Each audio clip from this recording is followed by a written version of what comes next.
back. It is WEF Weekly returning to your screens throughout the Winter Equestrian Festival. We're going to bring you everything that you want to know about the world's biggest horse show. Whether it's five-star Grand Prix or itty-bitty jumpers, hunters, dressage, a little bit of all of that will be on our menu throughout the season. Join us as we start on the road once again through 2026.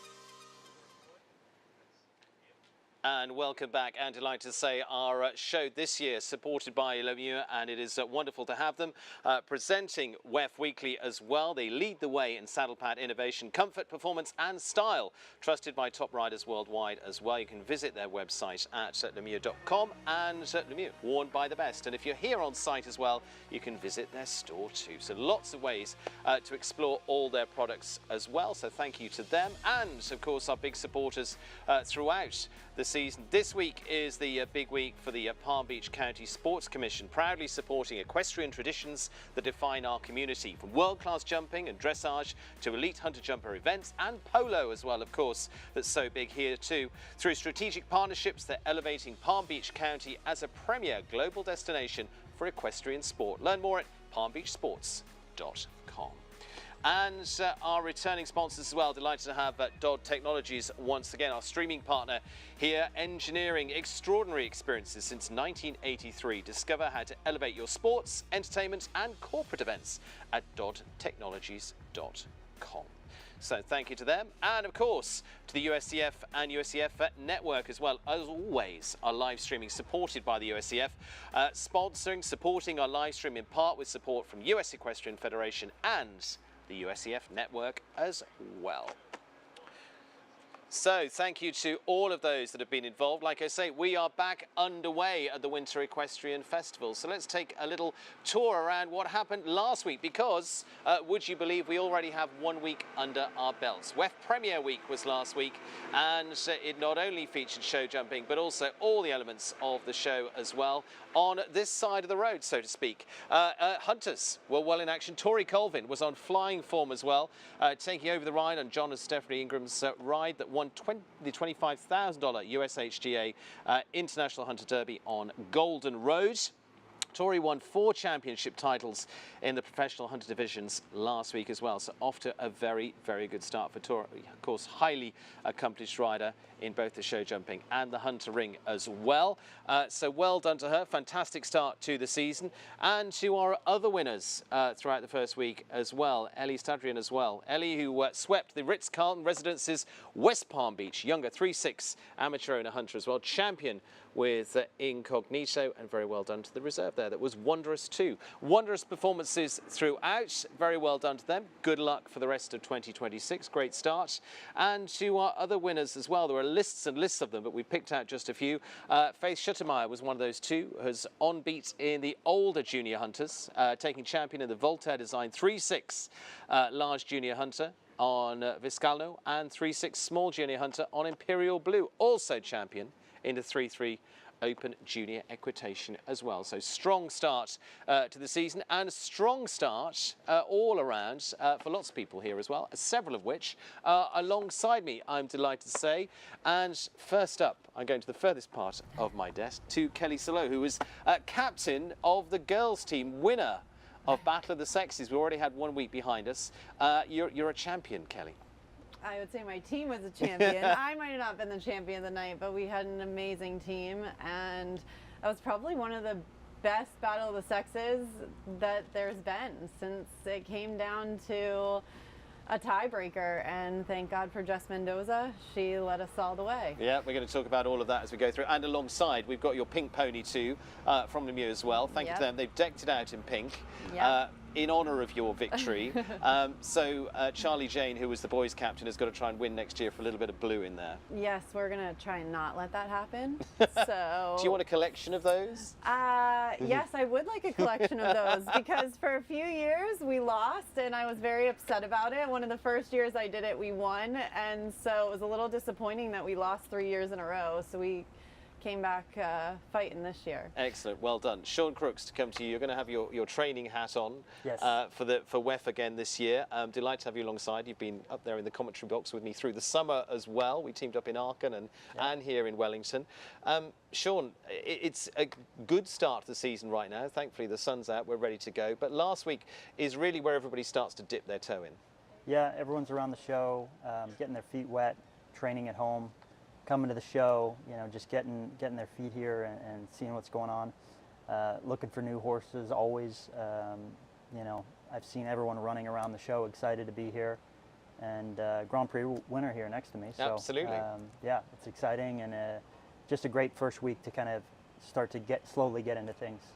Well, Michaela Langmeier, very well done to you. You weren't slowly getting into things. You won our Dodd Grand Prix on week 1. Fantastic start to the season. How does it feel to start that way? I think it's a great way to start, and hopefully we can keep the ball rolling. we shouldn't say it's downhill from here, but Yeah. it's a great way to kick off because you've got so. Talk to me about your horse a little bit there and the success there. Yeah, I've had her since she was 6 years old. I've brought her up from a young horse now to FEI horse. She's in this week for FEI. So it's just really exciting and rewarding to, you know, see her progress and, you know, to be able to win classes like that. Well, I can tell you, looking through the history books, we've had people before win that one and win the following week. So Okay, you've got a good way to start. We're going to go back to Saturday night, and our first Saturday night of the season. Traditionally, now slightly different because this week will be our first Grand Prix. Battle of the sexes, as we're seeing from our screens here. Pink tutus. Blue outfits from the boys, girls versus boys, 3 phases of competition. We have the relay, we have starting off the speed, and we finish on the match race as well, which we can see here, where they literally go head to head over a mirrored course.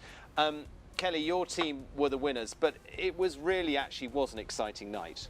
It was a very exciting night. I think we had a really great group of men and women this year. The men always seem to have the same team. And They've won the last 3 years on the bounce. Yes, and we put some new people on the team and just were a little bit creative. And again, like I said, we came fighting and all the girls really wanted it this year. Not saying the boys didn't, but they tried. Yeah, they tried. It was tough, and yeah, even down to the last match race between Charlie and I thought I had him, and I happened to catch him out of the corner of my eye, and sure enough, I mean, I ended up kicking down a jump because I got excited and wanted to go. So I think the girls and the boys really gave it their all this year, and it was made out for a great show. We'll look at the winning head-to-head in the end in just a moment, but it was slightly different this time around because we actually, to use the football term, we went into extra time because we tied all the way through all the phases up to that point. It was still equal at the end, so you had to pick a rider, Charlie picked a rider, Yep. and they had to go again head-to-head over the mirrored course, which we'll see in a minute. But we've had a tie in the past, but we've never gone into this extra time rule, have we? No, never have, and it made for a very exciting night. I would say that Charlie and I both had a very good idea of who we were going to send in last, just obviously watching and, you know, seeing the horses and picking some of the fastest riders that you see at the top of the sport, and so it really made for a good challenge and was fun. Full stadium in there to start off the season. They're quite a noisy crowd, which is great actually. It is a very noisy crowd, and I would say that it helps and sometimes hurts because I don't typically listen to the crowd or hear, but the announcer in the crowd gets in your head a little bit, and it makes you either go faster or sometimes make some mistakes. which was me, so I'm going to stay quiet on that. No. But it was interesting how many people said to me, "We can hear what you were saying," or would respond to what you were saying, which normally you would be pushing all of that out. But it's a little bit 100%. different in that we add that over the top this time. Yeah. We're going to take a look at the winning round. It was the extra round that we put in there, as you say, Jess Mendoza against Luis Larrazabal. So I mean, two of the fastest, not just in this competition, but on the circuit, full stop. Here we see them going head to head, and really there wasn't much in it early on. No. It actually surprised me. Luis was the one I was worried about right from the very beginning, before we even got to this round. And honestly, I'm not sure if the pressure got to him, but the horse a little bit appeared to run a little bit out of juice. And I think, it's hard to come down to that last round, and Jess just laid it down. And that final line there, like we saw 1 or 2, you have to be chancing a little bit at that point. 100%. You have to chance, and he was giving it his all, and it was a little bit of bad luck. And okay, the horse had jumped 4 rounds, but for sure, he gave it everything he had, and you got to take risks at that point, especially with 2 fast riders like that. Any holding back, you're going to end up being a second behind. Fun way to start the season. We didn't get too serious at this point. We had a serious Grand Prix on the Sunday, which we're going to talk about in a second with Michaela. But it is nice to start it off with, we were sort of crossing over that week between New Year and the end of 2025. A nice way to sort of kick it off with a bit of celebration. 100%. And it was always one of my favorite classes of the year. It's always fun to get in there under the lights and get the crowd. The crowd's amazing, and it puts on a really good show, and it just is very exciting, and not as much pressure as maybe some of the 5 stars, but you get to go in there and you put pressure on yourself and with your team, and it's just really fun to get started and exciting. Have either of you caught into the whole of the game of the Battle of the Sexes before now? Are you tucked up in bed ready for the big Grand Prix at that point? I haven't been able to do one of the Battle of the Sexes yet, but it does look like a lot of fun. Yeah. I think I retired from show jumping before it was even a thing. You didn't have to do that just to avoid I haven't this. trained in it also, but maybe next year. Maybe next year. Michaela, let's come on to you. Let's get into the Sunday and on to our Dodd National Grand Prix to start off the season. And this has been also a good measure of horses over the years that have then gone on to bigger things. Like you say, you're part of the FEI classes this week. We're going to take a little look at your round from Sunday as well. Talk to me about the horse, talk to me about the round. What did you take away from this? It's easier said than done to go in and jump a clear round, but that's what because it was you had clear to win. Yes, had to do for the jump off. So I knew kind of after I jumped the Liverpool and the skinny, I could take a second to the last fence, and I did. So I maybe wasn't as fast as the other riders, but I was clear. Sean, starting off the season, nice way to start. Double clear wins the class. That's it. Yeah, that's a great way to start the show. Michaela's a great rider, and it's a lovely horse, and great to see them in form. And it was a tough Grand Prix, not so many clear, and I thought a really challenging course, but nice course to get just started into the season. And watching those, we've had a number of Grand Prix in the last few weeks here through December, which people don't see as part of the Winter Equestrian Festival, but they can follow on the streaming. It's a great way for those horses, and it's really interesting to watch some of those Grand Prix, the horses coming through. Yeah, of course. Especially when we get December time. Of course. I always pay attention to a lot of those classes, because we're always looking for horses for students, or buying and selling, and etc. So a lot of those classes are where you see some younger horses coming through. So it's really classes like that are exciting to watch for me, just as much as the 5-star Saturday night. Michaela, for you, as you say, the door was open, clear to win it. You had Jacqueline Rule in second in the end, Lily Keenan in third, riding one of her students' horses as well. More pressure that it's clear, or less pressure in that when you just got to go full out? I think it's more focused on executing everything. Maybe not so much about fastness, but kind of riding the exact plan that you went into the ring for. And for you, it's, as you say, going in there to ride a clear. You've also got that little bit of a gamble going, okay, I'm going to ease back on this. Yeah. What was your thought? Going in the ring, definitely I was going to go fast, but I wasn't going to go all out. I was going to go tidy in the turns and take the insides, but I think my horse was jumping fantastic. was pretty confident that we were going to keep them all up, but for sure to the last set maybe took a little bit more time. And talk to me about the horse, because you're Yeah. back in action this week. She's, as I said, you know, I've had her since she was 6. She has quite a lot of character. What do you mean by that? Come on, give us a little bit more. Well, she'll sometimes, you know, give a buck in the spoon area, or she's got a lot of character to her. Yeah. You never really know what she's thinking, but she always thinks the right way. So she's a real joy to have, and it's been a pleasure to, you know, bring her up. Excellent. How old now? She is 12 now. So ready to go. Yeah, I've had her 6 years. Excellent, so, good. But Sean, I mean, that is so important, isn't it? We talk about this a lot, and we talk about people like Ken Farrington that come up later. Having those horses in your stable from 5, 6, you know, often into 7 now, is so much key in that later success when you're looking at 10, 11, 12. Yeah, it really is. Being able to produce your own horses, know them for such a long time. That's always been my you know, goal and focus has been to look for younger horses. My sister here, I think her oldest horse really is 9 right now, and everything's 5, 6, 7, or 6, 7, 8 now Yeah. that we're in the new year. But so really getting to know your horse, having that experience with your horse, knowing the ins and outs of them. But last week in the Grand Prix, it looked like Battle of the Sexes also carried to Sunday's Grand Prix because it was 3 women again. So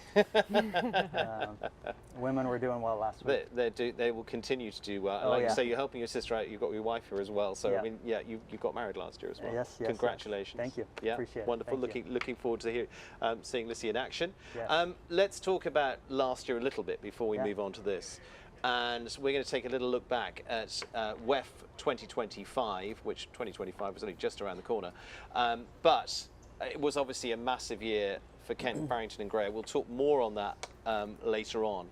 But the importance is that the way you start the year, isn't it, Sean? Yeah, it's so important. Kent really is so good at planning his year, planning his showing.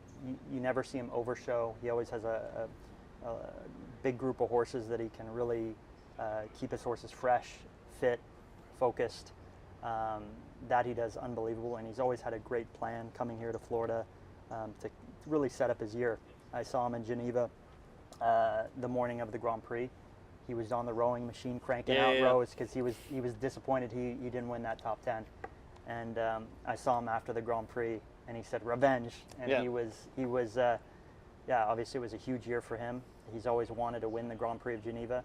I was there a few years before when he had a chance on Gazelle and had the last jump down Yeah. when Martin Fuchs won it on Leone J.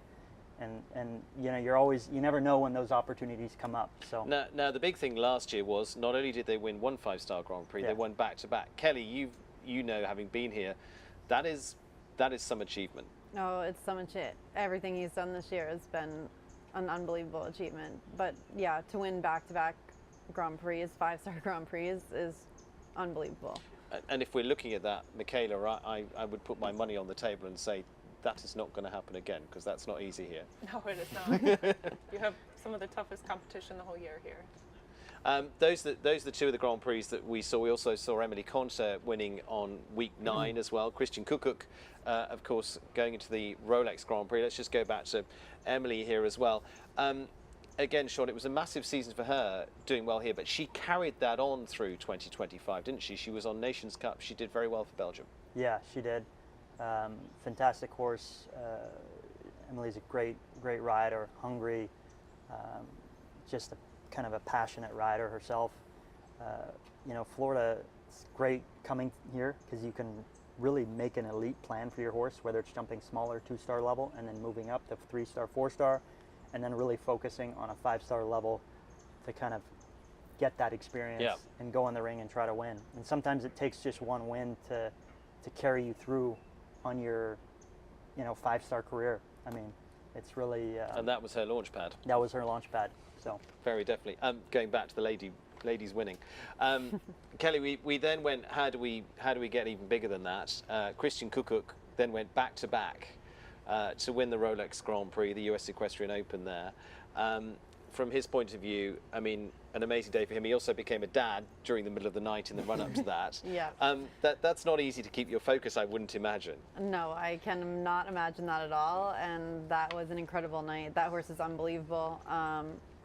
He did, obviously, rides fantastic, and it was very exciting to watch. And yeah, to keep the focus when you just had a child is quite remarkable. Yeah, well, he didn't get to have much sleep. I think he had a quick nap during the day. Whether he hit the rowing machine the same as Kent, I don't know. But either way, it was a great race all rounded out. Michaela, from your point of view, I mean, how much do you take away from watching all these guys during the season?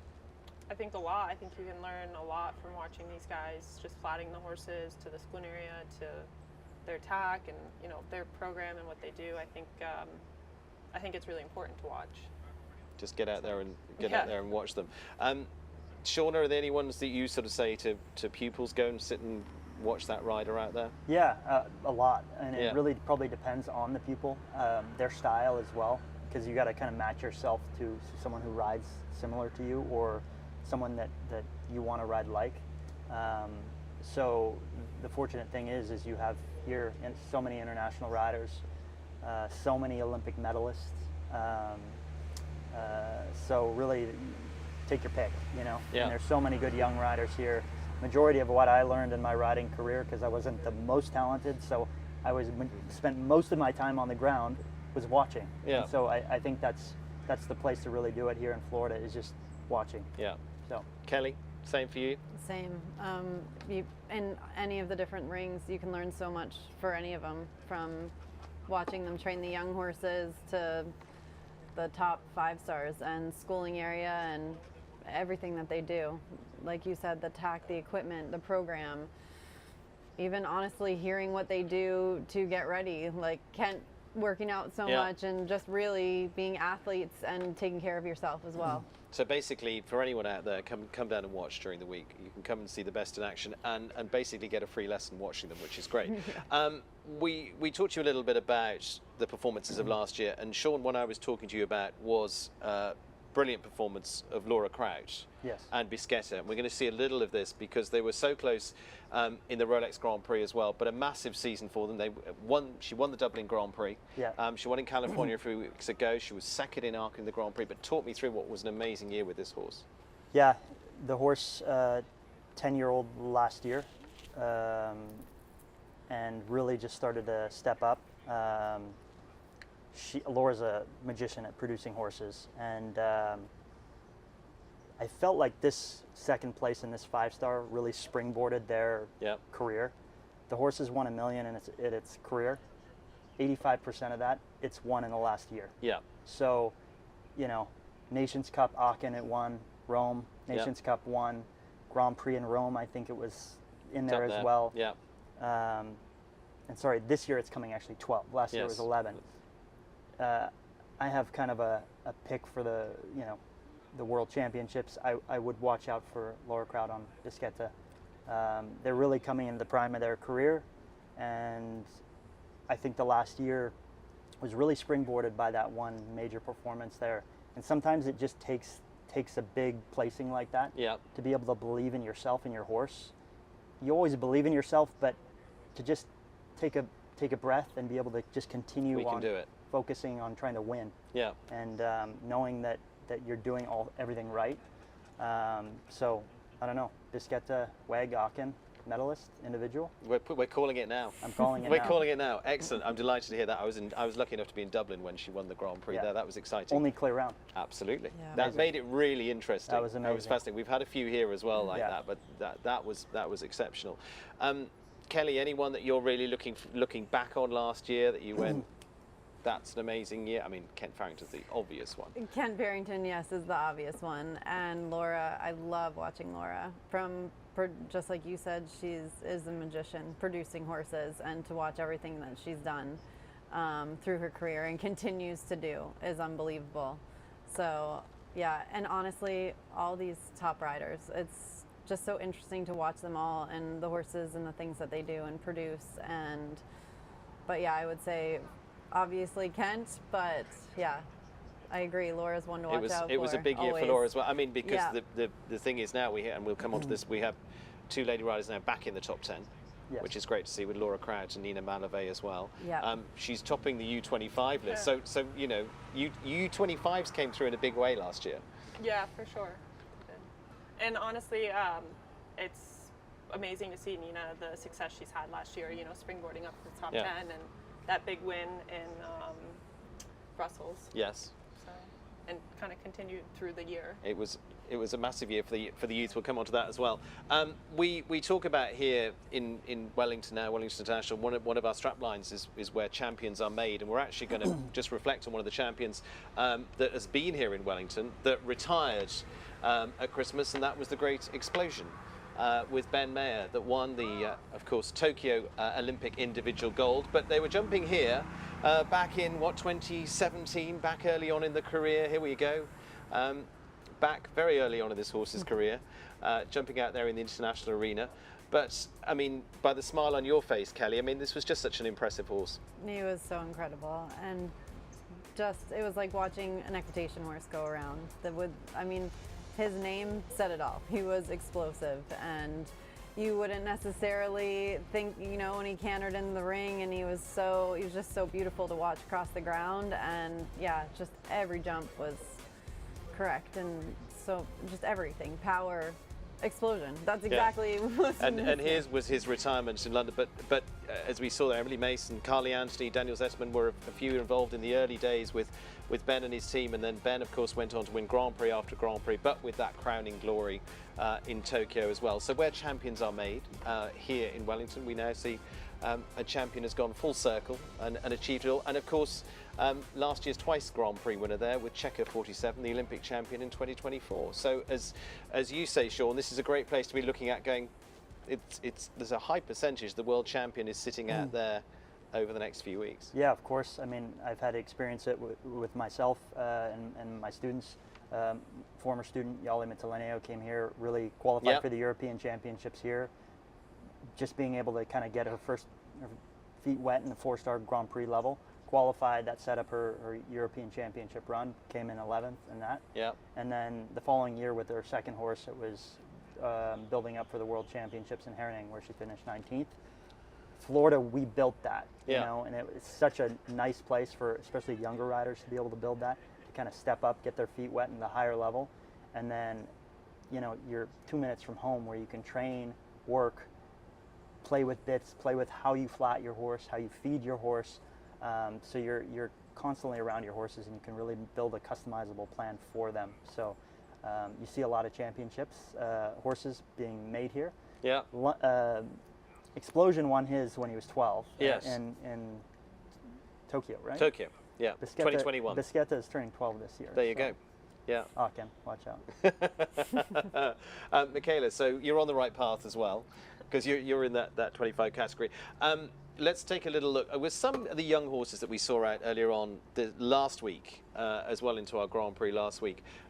We picked out a few, but the good thing is here, you can go and walk around the rings and you go and see the top riders riding horses that you go, ooh, that's exciting. Whether it's out in Dinemothy, whether it's out in Magavro, whichever ring it is, or early in the morning down in the international ring. Shane Sweetnam was one that was in the Grand Prix. As I say, these are three that were just in our national Grand Prix last week as well. But one's Shane Sweetnam, Spikehouse Farms Rural Jura. From that point of view, is this one you've had a chance to see much, Kelly, or not? I have actually, and I saw this horse in Kentucky as a 6-year-old, and I had I told somebody about the horse, and I said, someone should keep an eye on this horse. It is very, very interesting. And when I was watching on Sunday, I was super excited to see that it was doing the level that it was doing, and again, just being produced through the years, and it always looked really special, and I'm really excited to watch it this year. Yeah, it'd be very exciting. Shane, of course, finished second in Geneva with James Can-Cruz as well, who he's going to be part of our lineup of riders here this season. Another one was Luis Larrazabal, who won the WEF Challenge Cup with a horse called Ribéry as well. And so let's take a little look at that too. Say some really interesting horses in here as well. So looking forward to seeing there's Rural Jura there by Presley Boy, who actually jumped in Aachen and in Dublin. This one by a Ganix that won, as I say, the Challenge Cup earlier on this week. But Sean, from this point of view, I mean, he was really a 9-year-old horse here, but he's he's able in his own style to let them run. Yeah, Luis I know very well, a good friend of mine. He's really excited about this horse. I was watching it closely last week just because of the age, and I watched it in the WEF and watched it in the Grand Prix closely. And lovely horse. I think he's super excited about it. So you got some really good horses in there, and back to Shane's horse as well. It's a same mother as Killer Queen. It's got a amazing breeding line, that one, and both really interesting horses, and I'm sure they're both really excited about the future of those animals. Absolutely. Shane's one coming from Spy Coast Farm, Presley Boy, and Lechin de Meuse. Yeah, Lechin, yeah. Michaela, one that was competing against you as well was Richard Vogel. You got the European champion up against you on Sunday as well, with Michael Jackson, with a horse by de Montesemi. But again, really we're just looking Richie Vogel out here. Again, he brings out some amazing horses, and again, this is early days with a horse like this. Yeah, I mean, Richard is a fantastic rider. I think, you know, anything that he sits on, that magic happens. So I think he's probably excited for this year and looking towards, you know, Aachen being coming up here shortly. So yeah, I think he's pretty excited. Did you look at the list on Sunday and go, I've got Richie Vogel and I've got Lily Keno, I've got a few? It's like, come on. You know, I try not to get too much. Does that excite you? Yeah, I mean, it's always exciting. You know, kind of going out and, you know, performing your best and having a result like Sunday. So I try not to think too much about, you know, who's in the class, who's riding who, and just more my horse and myself.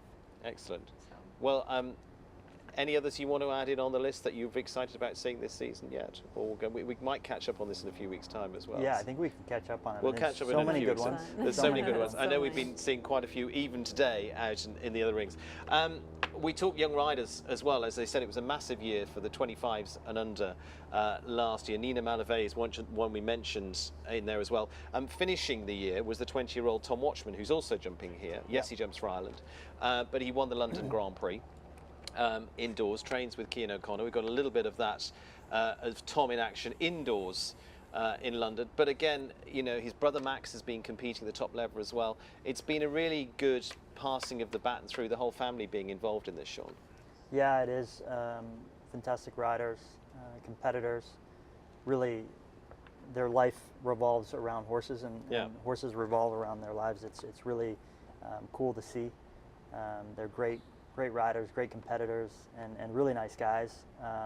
And Tom gave it all in London. He was not hanging back there. He did a fantastic his first 5-star Grand Prix win for him. So I say he's going to be on our lists this year. So we'll give you a little bit of who's going to be on the list. The last few months as well, Michaela, we've been seeing in action. We've got a little bit of Olivia Sweetnam. Of course, he won 2 big equitation finals as well with Washington, and won the medal final, where Dad has already obviously flying the flag for the family, but Colin and Olivia from the kids' point of view, and she had a sensational year as well. I mean, what have you seen of her? Yeah, I mean, I think Olivia is a top young talent coming up. I think she's got a great group of horses coming up. I do think there's a lot of young U.S. riders that really are, gearing towards the top of the sport. JJ Tarano is another, won the Maclay finals. Yep. He's been jumping here. Last week he was jumping in the international arena as well. And again, they're just coming, I mean, they're still teenagers, some of them. I mean, 15, 16, so they're not quite able to compete in the FEI classes yet, some of them. Yeah, but for sure in those national classes, they'll give you a run for your money. Well, JJ, well done on a good season as well, both of you there. But I say there's going to be a long list of them. Nina Malave, though, was the absolute standout. Like I say, tops the under-25 ranking list. Started fantastically here in Florida. Won the Brussels Grand Prix, the Rolex Grand Prix series that class. But I mean, just had strings. Kelly, I mean, she had an amazing season. Yeah, amazing. She's an incredible rider. She's a great string of horses, and she's a hard worker. And it's been really nice to just watch her move up the levels, and even watching her, do those U25s, and now jump everywhere and winning everywhere. Yeah. And it's really, really exciting to see, especially at such a young age. Absolutely exciting horses with the Rain family there as well. So those are just a few of the young riders, but Michaela, we're looking forward to seeing many more of you this season as well. Yeah, So yeah, we've started it off well. Yeah. Yeah. lots to look forward to this year. We've been also asking a few of you of what you think as well, what you're looking forward to seeing. You've been letting us know what's exciting for you, whether it's winning ribbons, whether it's riding here at Wellington, or even just coming along to see some of the big Grand Prix as well. So we're delighted to hear from you about that. You can also stay in touch with us now as well. Let us know.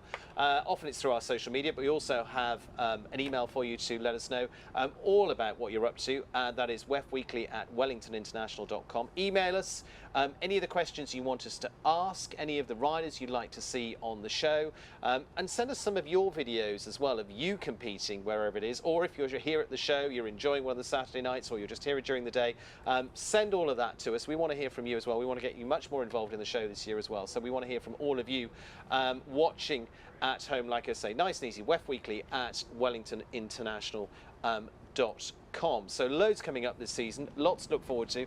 I'd love to pack it all into one programme, but I think looking at what we're going to have ahead of us, it's going to be so big. Kelly, massive season ahead. Let's take a look at the increased prize money that we've got this year. We've gone up even further with the 5 stars this year. Our 3 5 stars to kick off are all $500,000 now. That's been a big change over the last couple of years.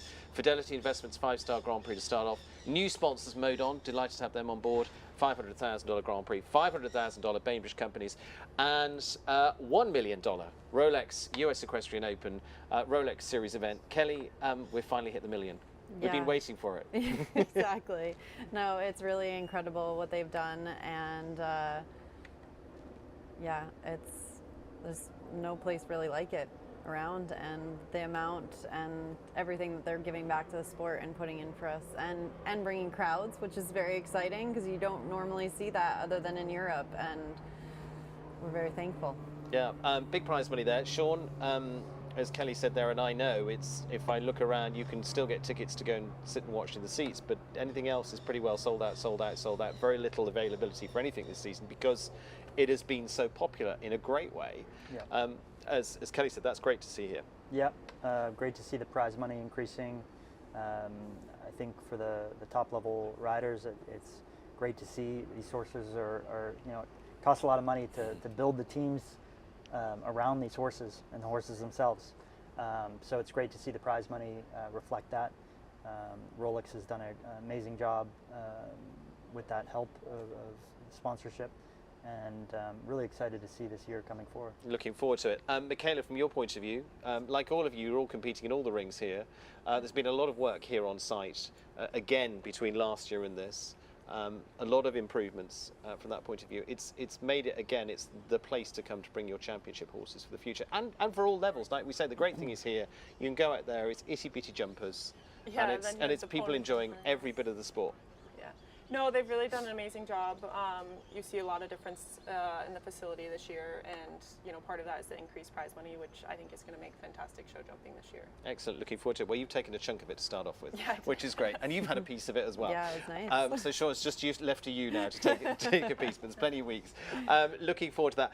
Let's remind you what's happening this week as well, because also dressage kicks off too with the first of the World Cups, first of several throughout the season, and of course Friday night is the big nights over at dressage as well, the first of our FEI World Cup qualifiers.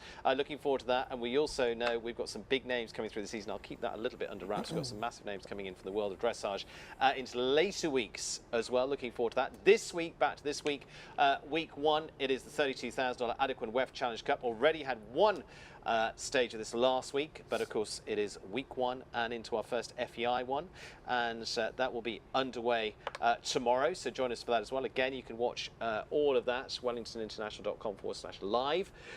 It is also into the Dog Technologies Speed. That'll be Friday, $32,000 class there as well, as we start to ramp things up through the season. And our first Saturday night Grand Prix, Palm Beach County Sports Commission Grand Prix as well, $140,000 in the prize fund there. Again, this is a great indicator for the rest of the year. Really interesting in terms of the horses and riders we're going to see in this. Looking forward to that, to see who qualifies. And a more sedate day on Sunday for the MS 150 Championship Jumper Classic as well, but no doubt happy to battle for the $32,000 there as well. So that brings our first WEF Weekly to a close. We've barely scratched the surface, but we've got 12 weeks to keep working away at it. To say thank you very much, Kelly, well done. Thank you. Team captain success in the pink, quite literally. Yeah. This time around. Sean, good luck to you and all your team and all the young riders and everybody else you're getting involved with this season. That'll be great. Michaela, great start on the way up. Good luck for the rest of the season. Grand Prix win under your belt already. All done. That's good stuff. Like I say, stay in touch with us as well, and that is going to be through our email and through, of course, our social media as well. Make sure you stay in touch watching all of that. But again, reminder, you can contact us at WEF Weekly at wellingtoninternational.com. Let us know what you want to see, and let us know what you're doing as well. So our thanks to all of those that are supporting us throughout the season as well. Let's take a little look once again and say a big thank you to each of those through our big week 1 to start us into our first international classes as well. USEF Network, thanks to them as well. As always, our live stream supported by the USEF, supporting sponsor of our live stream in part with support from US Equestrian Federation as well and the USEF Network. Brilliant to have them on board and so much great support they bring us. Dog Technologies as well. They are entrenched in top sport and entertainment too. Our streaming partner here and engineering extraordinary experiences since 1983. Discover how to elevate your sports, entertainment and corporate events at dodtechnologies.com. And right the way throughout our, of course, sponsors each week of the Grand Prix. This week, Palm Beach County Sports Commission as well. And, of course, the wonderful area that we are in. The Palm Beach is offering an unmatched range of amenities, plus 200 cultural attractions, world-class equestrian venues, 1,200 tennis courts, and 160 championship golf courses. How we have time to come to this show, I have no idea. Learn more at palmbeachsports.com, but make sure you are at the show on Saturday night or tune in, like I say, wellingtoninternational.com/live, and of course on USEF Network as well through those two, and LeMieux as well. Thank you to them, our presenting sponsor this year of WEF Weekly and great supporting sponsor throughout the Winter Equestrian Festival. They lead the way in saddle pad innovation, comfort, performance and style, trusted by top riders worldwide. And of course you can head to their website to LeMieux, worn by the best. We'll bring you the best throughout the season here on the broadcast. Thank you to my guests this time around. Week 1 here in Wellington. It's back underway. 2026 is well on the road. The train has left the station. It's all steam ahead. Make sure you join us on the journey. We'll see you very soon. Thank you for joining us. We'll see you for our big Saturday night this week.